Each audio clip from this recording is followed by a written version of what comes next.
relationship with time is difficult and odd because I lost my mom when she was 58, and she was supposed to age gracefully and did not get the chance. So I'm trying.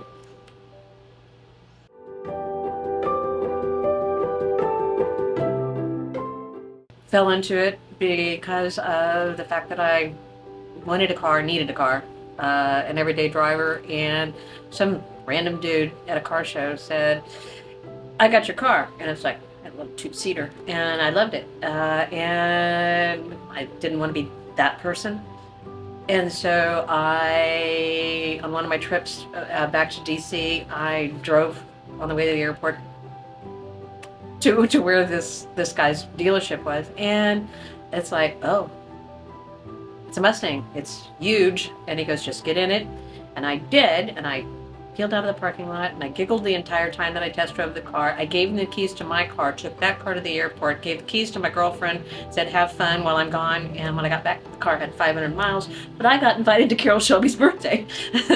And from there, I bought the next car, and then I got that car on the track, and then I bought a race car because I was using my daily driver as a race car, and Ford Motor said no, I couldn't do that anymore.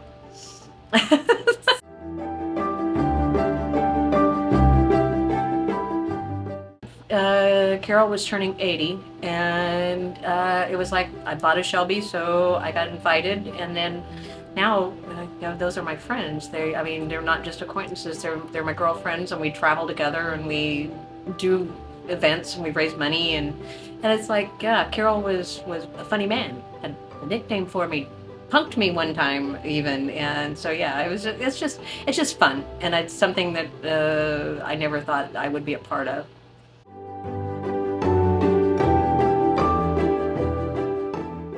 Friendships and being able to do good. You always strive to do good, but being able to do it and not have to worry about other things. That you can do good in small, and you can do good in big, and so being able to do good is something that I have taken to heart, I guess.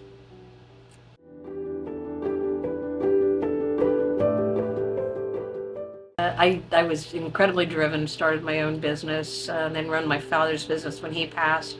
That being able to say that I'm retired has been one of the bigger challenges, to not have the ambition to work, but do what needs to be done, and have fun doing and raising money and doing things for other people is something that, as I've aged, it changed from doing things for your family, still taking them into consideration, but doing things for others outside.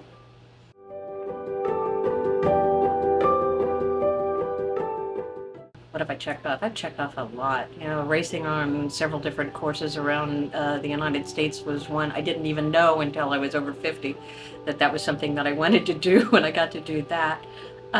Traveling to Europe with one of my girlfriends was a huge thing, that she was able to do it and I was able to do it, and just being able to see some of the things that I read about as a kid, and seeing 49, I haven't been to Alaska yet, 49 of the states, and exploring the United States and doing that. I've got a weird one that still want to do, but a little difficult to do, is I want to do the Rose Parade. I want to actually help build the floats for the Rose Parade, and everybody thinks that's a weird one.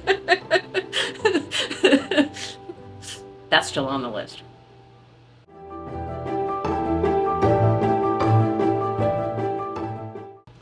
I feel like the generation that's before us appreciates all of our ambition and the things that we got to do, and we felt that we could do because of coming from all the things that the people right before us did. They appreciate what we did to carry that torch forward.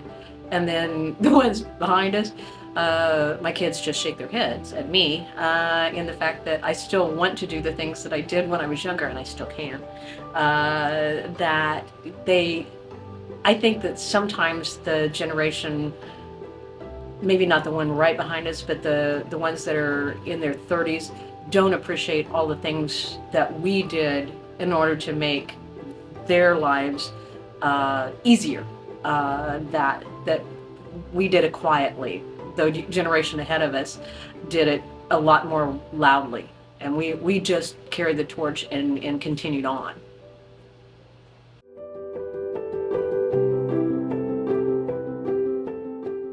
I can dress like this because I can dress like this. The eye roll when I turned 50 and my son looked at me and goes, and I knew what was in his head. And it's like, no, this is 50 and now this is 60. And I as long as you're comfortable in your skin, you can dress the way you want, you can drive what you want, you can do what you want, as long as you are still comfortable doing it. When you become uncomfortable, then you need to change. But until then, embrace where you are.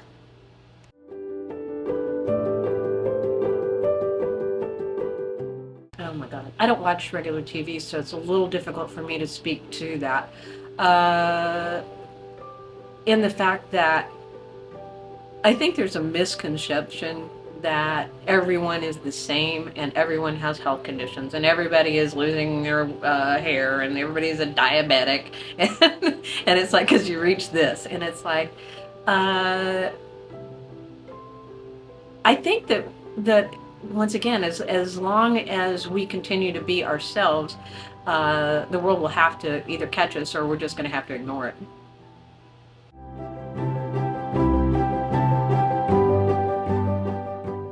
We had a road trip, basically, that we drove to New Jersey and did Tail of the Dragon, which is a real windy 318 curves in 7 miles.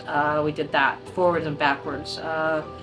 Played in the Poconos and went to the Jersey Shore, and just rode roller coasters and this kind of stuff. It's like it was just a fun trip, and 60 is just another number. It kind of like 61 is fixing to be another number. It is just a number.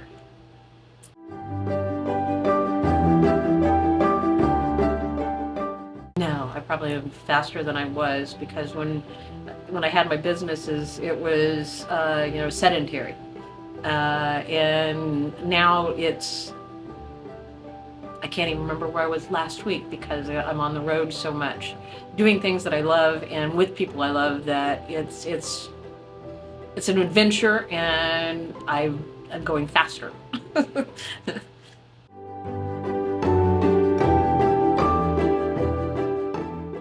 You're the most important thing. You can't be a caregiver or a parent if you're not fulfilled and you don't take care of yourself first. You have to take care of yourself first. You have to take time, and you have to take the effort to do what you need to do in order to be the best person that you can be for other people.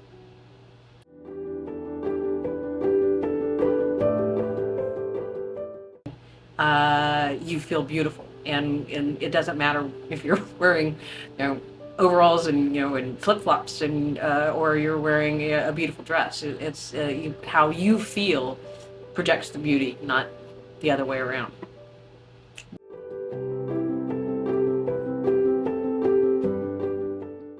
Ooh, attractive. I've never felt myself to be attractive.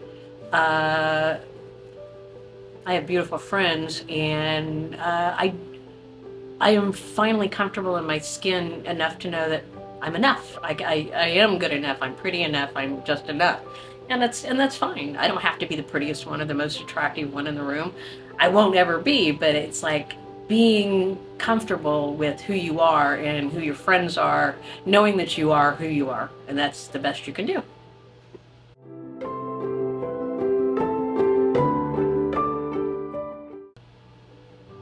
No, I just appreciate that.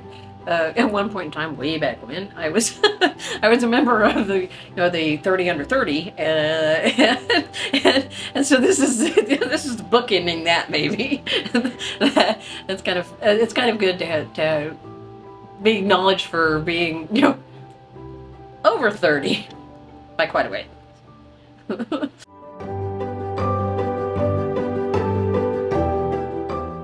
Once again, it's a point in my life that you're embracing all the things that creak and crack, and you're over a certain age, and being lumped in a group with people that are also comfortable in their skin over that. I'll take it. I'm proud.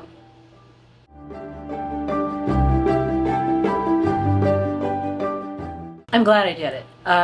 Yes, I was an absolute nervous wreck. I'm not good in front of the camera. I prefer to be with someone beside me so that it's not the spotlight's on me. I prefer to build others, not myself. So it's a growing experience, and I've grown.